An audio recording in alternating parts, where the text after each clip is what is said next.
What's up guys, it is Chris back with another watch video, and today we have a really special watch to show you guys. It is the 007 No Time to Die from Omega, that Omega SEAMASTER Professional 300 in titanium. This one is on a NATO strap. I've talked about this watch a lot on my channel. I have it hands-on for you today, and I am very excited to show you guys. Let's get right into it.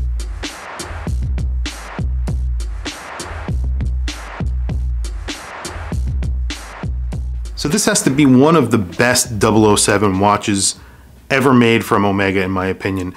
It's really a very good looking watch. I really like the titanium, the sort of hue of titanium that they used, the combination of the aged patina. This was designed in collaboration with 007 himself, Daniel Craig, so he actually helped design this watch. It comes in an outer box, there's a manual. Inner box is this really cool olive drab sort of carrying case. It has a leather enclosure. It's signed Omega and 007 right there. This is definitely one of my favorite modern Omega watches. And I'm not a huge fan of the SEAMASTER 300, so it's kind of ironic that this is one of my favorite Omegas, literally of all time, I guess you could say, because it is a SEAMASTER 300, and I'm not a huge fan of that watch. And a lot of the reasons for that is because I don't like the bracelet on that watch. And I do like the bracelet on this. The titanium bracelet that this comes on is sort of a weave titanium. And I think it's one of the better looking bracelets that they've come out with. It has straight links, so it doesn't mold to the case. It's very vintage looking. So what they've done here is taken a modern watch and make it look vintage. And they did that by using patinaed loom. So they used patinaed loom on here, which in my opinion looks really good. I like the look of patinaed loom. They used it on the indices and the hands, and then they also used it in the bezel. So the printing on the bezel is in that same color. This is on the NATO strap, obviously, so I'm not a huge fan of NATO straps, but I like what they did with this NATO strap because it sort of blends in with the dial color. So you get that black, you also get that brown, that color, that cream patina look, and you get that into the strap as well, so it all sort of meshes together really well. You get a titanium case on here, so the titanium case is a little bit warmer than the steel case, obviously, so it also goes really well with this sort of bezel dial combination. The bezel is almost black but not entirely black, and I think they did that on purpose. You also get sort of a boxed sapphire crystal. It's a little bit domed, a little bit boxed, so a little bit vintage looking as well, even though again this is not a vintage dive watch. It's not meant to be a vintage dive watch, not in their heritage collection. It's a 007 watch. You get the helium escape valve, the one thing that I really don't like about this watch, and then of course you're getting a screwed-in crown, which is a little bit domed and kind of vintage looking itself as well. This is a 42 millimeter watch, so it wears like a 42 millimeter watch. If you guys are familiar with the Omega SEAMASTER 300, it wears like a 42 millimeter, measures like a 42 millimeter watch as well. The lug to lug on here on a NATO strap obviously will wear larger, but it is a 48.9, 48.8 millimeter lug to lug. Crown, like I said, not the biggest crown, 6.2 millimeters. I think that the helium escape valve is around 6 millimeters, somewhere around there, and it goes down to around 5.5 millimeters. So it does actually go, well, actually, there you go, 5.2 millimeters, so much smaller on the NATO strap. So it's a double pass-through NATO strap. You do get a much larger thickness, so 15.3 millimeters if I press harder, 15.2 millimeters, that's what you get. And then if you actually pull away the strap a little bit, and we get the calipers underneath the bottom part of the double pass-through NATO, you're getting almost a 13 millimeter thickness. It's around 12.6, 12.7 is what I've measured. That's including the dome sapphire crystal. So I would definitely get this on the bracelet because it's going to wear a lot better on the bracelet. And then you can get the NATO strap if you like NATO straps, or you can get a leather strap. Maybe an aged leather strap would look really good on here. But this is no slouch. I really do think this is a nice seat belt NATO strap. It's a really nice material. You have titanium throughout. This is all covered in a blue plastic. That's why it looks like that, so it doesn't scratch. And then you have a really nice buckle on here, which is in titanium as well.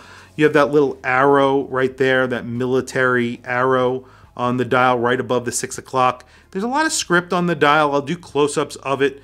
There's some red accents. It is a little bit busy. It's a little bit, tight with the amount of script that they've put on the dial, but it's forgivable. I really do like the look, the general look of this watch. You have applied indices, and the dial itself is sort of a matte black dial. It's a very simply executed dial, very simply executed watch in general. However, at the same time, it's something pretty special. As I mentioned, this is not a limited edition. What they have done with this is made this sort of a limited run, and eventually these will, I guess, sell out. But very quickly before I move on, I just wanted to mention that this watch was lent into the channel by ExquisiteTimepieces.com. So if you are interested in this watch, they do have this for sale. They have the one on the bracelet for sale as well. I believe that this costs around $8,900. I think that the one on the bracelet costs around $9,000 and change. I think it's around $9,500, somewhere around there.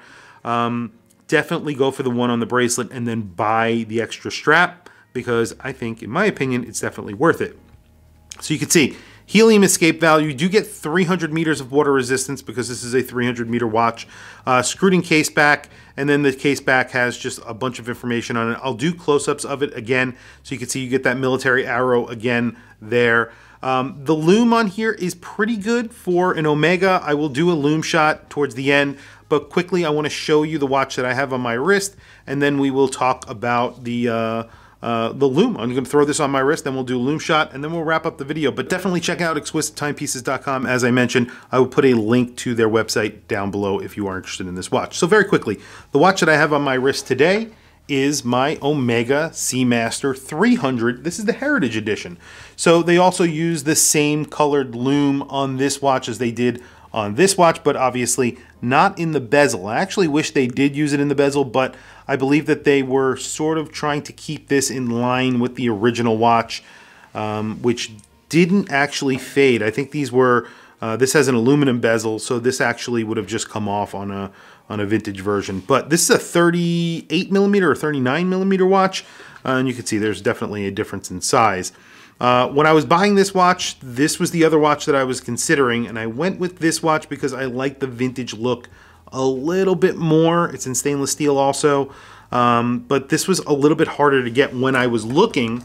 I went to the Omega dealership and they were just like, oh, well, we can sell you one, but we could sell you one on the Nato Strap, and then you have to buy the bracelet separate, and it would end up costing you $500 more, and I just was not going to go for that. So I just went with the watch that I could get, and that was the one that I bought, and I do not regret it because I really do love the Omega SEAMASTER 300 Heritage. That's the trilogy edition that I have that I just showed you, and it's a limited edition also, so it's actually limited.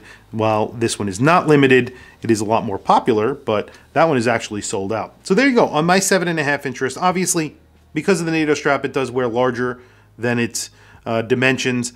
I would get this on the bracelet, as I mentioned a few times. I really love the bracelet.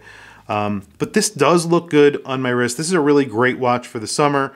If you put it on the Nato, I think it does look good on the Nato as well. Even for me, it does wear a little bit thicker than I normally would like because of the Nato. But other than that, what a good looking watch. A lot of people do say this is a Submariner killer. I don't know if I agree with that, but it is really a pretty cool watch, and it offers a lot of value when compared to what the Submariner is actually selling for these days. You know, definitely something to consider. Anyway, very quickly, let's do a loom shot and then wrap up the video. As I mentioned, I don't believe the bezel is loomed, but I think that the indices are liberally applied with loom in the hands, but we'll check it out in just a second. Well, they did a really good job with the loom on this watch. Obviously, the bezel is completely loomed. I was wrong. It is completely loomed. The indices and hands are very liberally applied with loom. Very modern loom on here. And I put my watch next to it just to show you guys. Obviously, it's loomed pretty good. It's not bad, but this blows it out of the water. I mean, they did a really good job with this watch.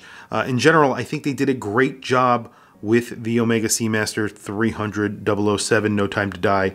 It's a really good looking watch. It is in grade 2 titanium, not in grade 5 titanium, so that's something to keep in mind.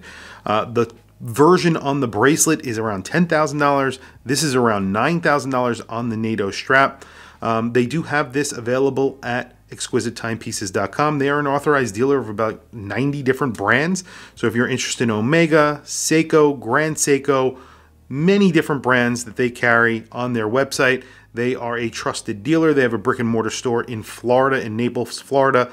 And like I've mentioned a few times on the channel, they do not support me in any way. They just lend me watches in for review, and I get to choose those watches, which is pretty awesome of them to do. And it actually gives me the ability to give you a honest review on a watch that I actually want to see as well, which is really cool. But if there is a watch that you guys want to see, down in the comments below, leave a comment. Let me know what watch you would like to see next from exquisitetimepieces.com. I do have the World Timer, the Aquaterra World Timer, coming in for review next from them, and that is also obviously an Omega, a really awesome, one of my favorite Omegas as well, modern Omegas, and I think that's a really good looking watch. I'll be doing a review on that very, very soon. So down below, tell me what you think of this watch. Tell me if there's any watches that you want me to get in for review, specifically that you want to see. I will try and do my best to get them through exquisitetimepieces.com. If you want to check out their website, I will put a link down below. Definitely check them out if you are in the market for a new watch. Like I said, 90 different brands, authorized dealer for 90 different brands. They also have used watches. So they have tons of watches there. Definitely check them out. Please also don't forget to like and subscribe, hit that bell icon. It is super helpful for the channel. I very much appreciate it. Please follow me on Instagram. My Instagram is WatchChrisBlog, all one word. I have some links in the description. Those links are to Amazon. If you click those links and buy anything, it helps support the channel. It doesn't cost you anything extra. However, I very much appreciate it. Anyway, thank you for logging on. I'll catch you guys in the next video.